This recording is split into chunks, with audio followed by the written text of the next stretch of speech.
I have a confession to make. I sent a pocket gopher to rodent heaven in 2019.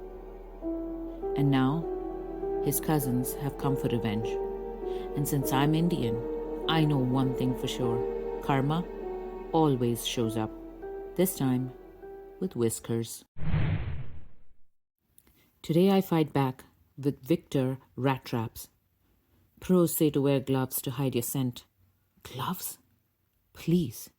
This is personal. I want revenge with my bare hands.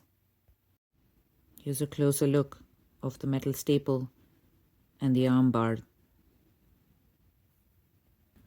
Release the arm bar from the metal staple and hang it back on the trap. The trap has two settings. One is firm and one is sensitive. I go sensitive because I am determined to catch this rat. And honestly, my family already says I'm too sensitive. So why stop now? Now is the real deal. Let's bait this trap with the rat's favorite food. Peanut butter. Expired peanut butter. Now pull the kill bar back and hold it with your thumb or fingers. And then secure the arm bar. The arm bar goes underneath the yellow pedal, not underneath the metal that holds the yellow pedal down.